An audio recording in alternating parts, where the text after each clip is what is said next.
Fisher Club in my door. Swala go down. Osana kaya keneke.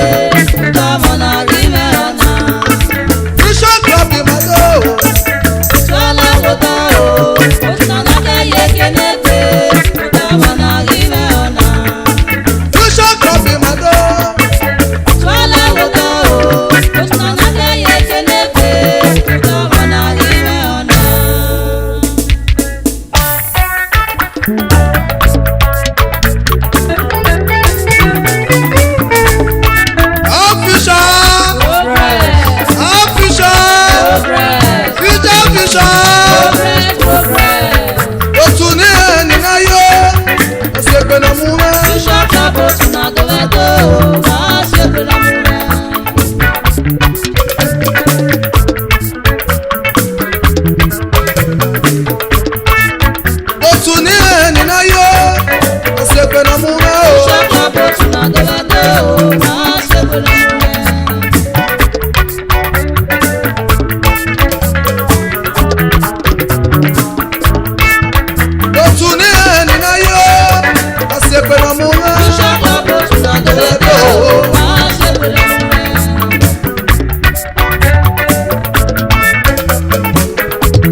From member to president, ebe we work pa baba, ebe we work pa your paper complete o.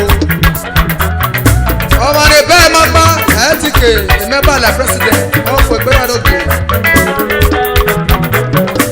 Uyana e.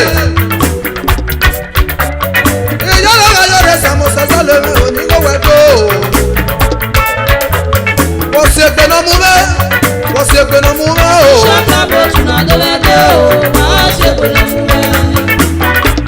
That's the president of Fisher Club.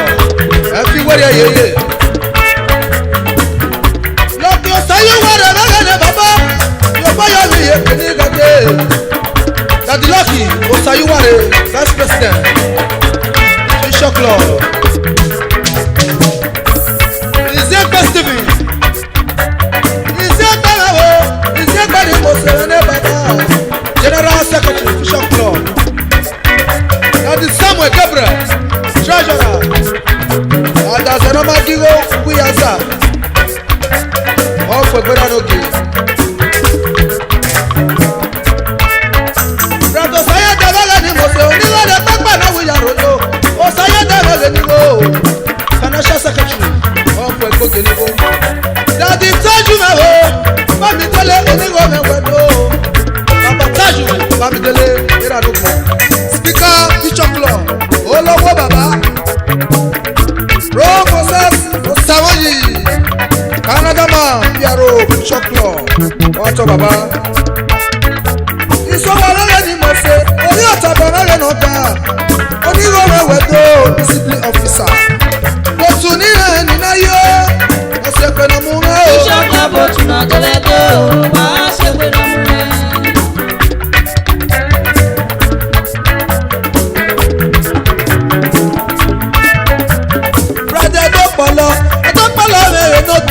Onigho de Pekala Wiyarodo. On the Friday, Edokolo, committee chairman, Bala ni Mose Meneri Mwen. Mati awaye mẹ́gẹ̀dẹ̀ bàbá, Onigho de Pekala Wiyarodo.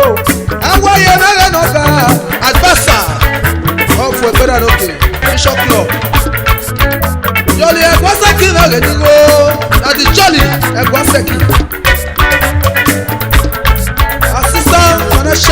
Secretary, Fisher Club. Osadeba lere ni mo se, yo sani kelere noka. Onigho me wego. Osadeba me ho, onigho le tokpa na wija rojo. Osadeba lere ni mo se, Assistant Secretary. Mode daosa me ho, daosa ni mo se, neri mo ho. Adimode daosa, General Manager, Fisher Club.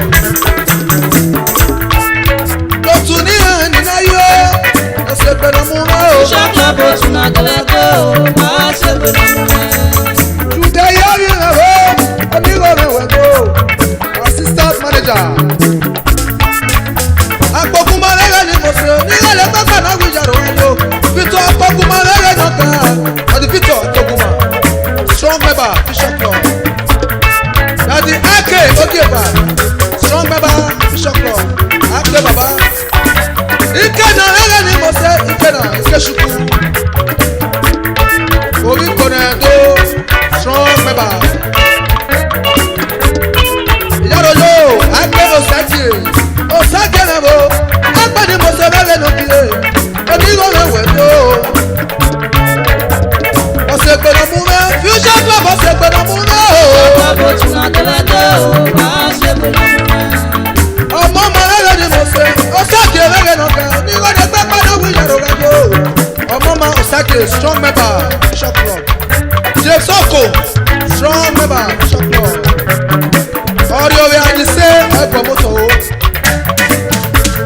James Oko ọ̀pọ̀ ẹ̀gbẹ́ o. Dàdí Mọ́tù, Amayo lẹ́lẹ́ ni mo sẹ́, lẹ́lẹ́ ni mo sẹ́ lẹ́lẹ́ lọ kílé. Onigho me wego. Otu ní ẹni náà yó, lọ sí ẹgbẹ́ náà mú mẹ́ o. Mr. Ikena Shidebere. Oníkọ̀wé Sabi ọ̀fọ̀ ẹ̀gbẹ́ o. Ọ̀sẹ́gẹ̀ ni mo ṣe ẹ̀rọ̀bọ̀ lẹ́lẹ̀ náà kìí. Omi ẹ̀rọ̀bọ̀ lẹ́lẹ̀ ni mo ṣe onígbà ní pápá náà wí yàrá ẹ̀yọ. Ọ̀sẹ́gẹ̀ lẹ́lẹ̀ náà kà ṣọ́ngbẹ̀bà. Luke Efiom. Orí kalaba náà gbẹ́dọ̀ ẹ̀dọ́ fún ẹ̀gbẹ́ náà. Ernestine wo obi osi fo mere no kere o Ernest Osifo iyaro wajo obi osi fo me ni mose Onigho me wedo wo se gbe no mu me Fisher Club wo se gbe no mu me o Kali Okemute Kali lele ni mose Mr. Kali Okemute Mama Yubi Osadologe ni mose Obareti lele no ka Onigho wedo mo Osadolo Obareti strong member Fisher Club. Jeffrey Arunde wo Onigho ne papa na wiyaro gajo. Louis Chinedu strong member Fisher Club. Timothy Digeme wo Ojola selele ni mose Timothy lele no ka. Totuni ni na yo Osegbe no mu me o. Adi Timothy Osayuki lele ni mose Onigho me wedo. Emmanuel Basuyi lele no ka. Yaba yari yake ni gato lele ni mose na yi Emmanuel Basuyi strong member Fisher Club. John Ndidi Mr. John Ndidi of Egbe o. It go better for you my brother. Larry Osayede o Larry lele ni mose Obi Osayede ni go Onigho le papa na wi yaro ayo. Larry lele ni mose Sonny Eze yaro yo Sonny lele ni mose Eze lele no ka Onigho le wedo Sonny Eze Adamu lele ni mose Adamu Andrew Iyaro yo ke go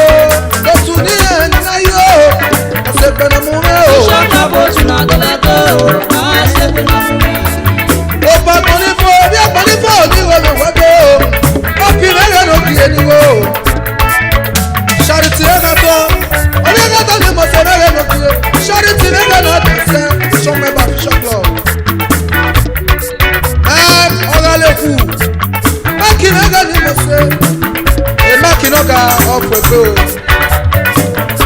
Godwin Rọ́bọ̀ Onigho mẹ́wẹ́ tó o. Mr. Godwin Rọ́bọ̀ Yarojo.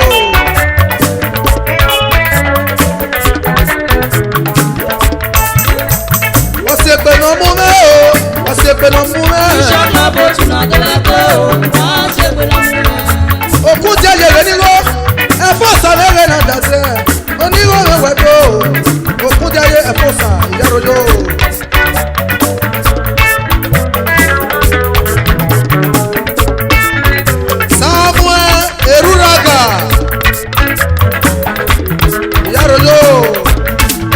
Samuel Ruraga rẹ̀ ni mo ṣe nígbà ní pẹ́pẹ́ náà wí yàrá rájò ọ̀dọ́sẹ̀ náà ní pé ìgbà kó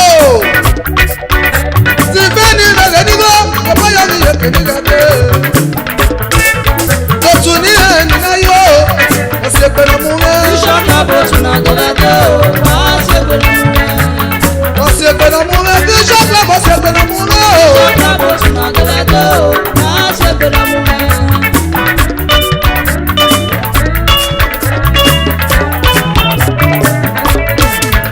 The president of Otuna, Erimad that is Samuel, Osio Solid. Ọwọ́ ẹ̀dọ́ lè máa rí fún ẹ̀wúrò mẹ̀jọ owó kí yẹn ni ọwọ́ ẹ̀rùndá behind any successful man there is a woman. Mrs. Juliet Naho, Juliet Osojele lẹ́lẹ́ ní ṣe lókè. Ògbólógbò dájọ́ ló wájú, Juliet Osojele lẹ́lẹ́ ní ṣe. Onigho mẹ́wẹ́ tó o ṣe.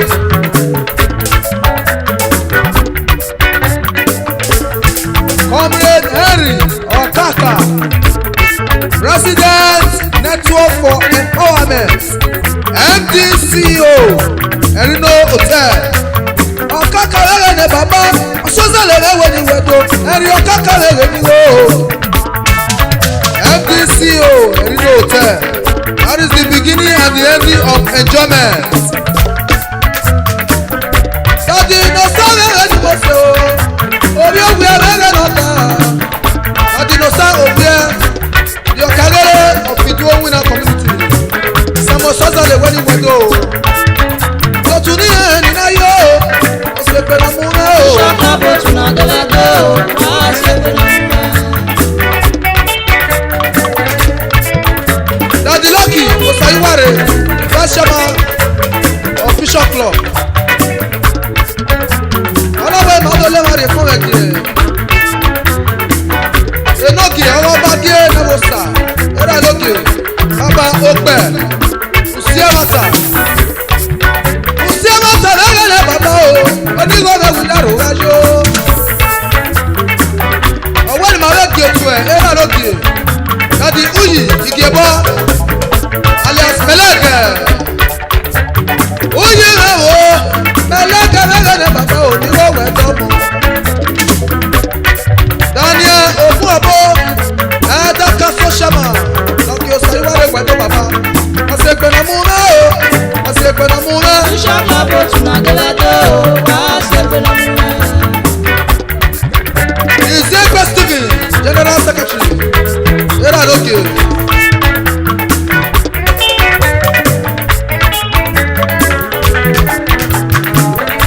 Ọwọ́ ìmọ̀dọ̀ lè máa lè pọ́n ẹ̀jẹ̀. Owó du ọkọ̀ dúdú. Àpọ̀nà fún nìyẹn yìí. Ẹ̀dá gbin ẹ̀ ké mọ́ ké bá rẹ̀. Kò sàwẹ́sẹ̀ o. Rado Sayende the financial secretary. Ọwọ́ ìmọ̀lẹ́ máa lè pọ́n ẹ̀jẹ̀ rẹ̀ lóde. Yàtì Godwin Ahidu MD Pioneer Educational Center. Ìyàrá wáyé o, ẹ̀rọ ni mo ṣe lérí wẹ̀. Onigho mẹ́wẹ́ tó o. Dadi Taju Bamidele Speaker of the House. Ọwọ́ ìmọ̀lẹ́ máa lè pọ́n ẹ̀jẹ̀.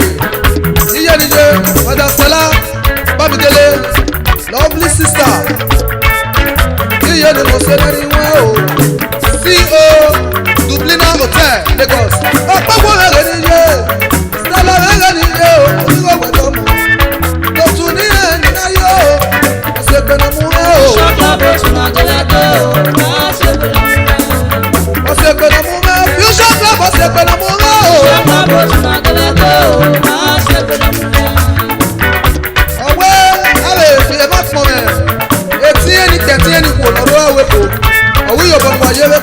òun wà ya wàwẹ́ sẹ́ o dájú wẹ́n àwọn wà tó.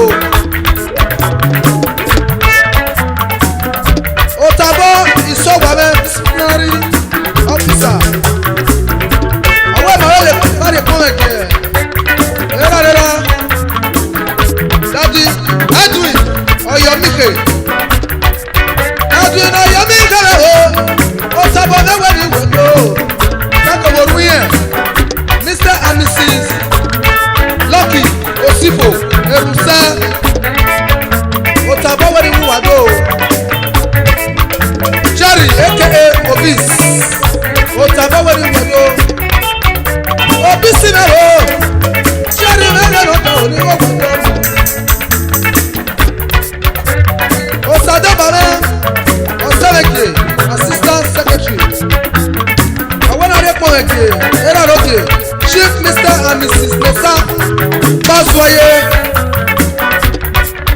MD Baswaye Group of Company Akpakaba Benin City Osegbedomume Abaswaye Osegbedomume o Shakabo tunadeleto Osegbedomume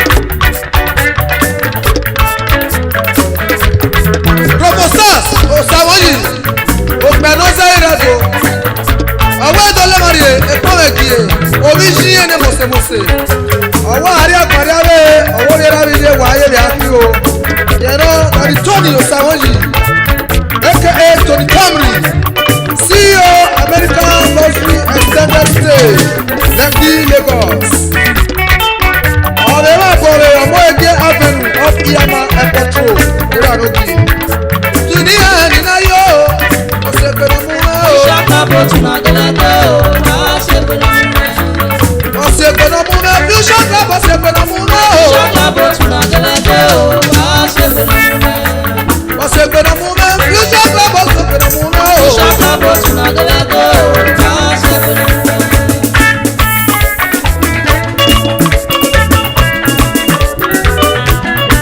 Fusion Club me o Akúgbẹ̀nọ̀rú wẹ́kùwà ọjọ́ ẹ̀ráyé lọ. Shakabime Akubenaruwekuwa Agerayela Fusion Club me o Akúgbẹ̀nọ̀rú wẹ́kùwà ọjọ́ ẹ̀ráyé lọ. Shakabime Akubenaruwekuwa Agerayela Sọmọ sọ́sọ́ lẹ́rọ o Pírẹ́sídẹ̀ntì náà ẹni pé Onigho wẹ̀dọ̀ o. Shakabime Ìrà lókè. Akubenaruwekuwa Agerayela Sọmọ sọ́sọ́ lẹ́rọ náà lókè. Pírẹ́sídẹ̀ntì ní pẹ́pẹ́ náà o. Onigho wẹ̀dọ̀ o. Shakabime Akubenaruwekuwa Agerayela Fusion Club mi o. Akúgbẹ̀nọ̀rú wẹ́kùwà ọjọ́ ẹ̀ráyé lọ. Shakabime Akubenaruwekuwa Agerayela Sọmọ sọ́sọ́ lẹ́rọ o. MT Immaculate Lagos Street. Shakabime Akubenaruwekuwa Agerayela Future Club Otunadegbela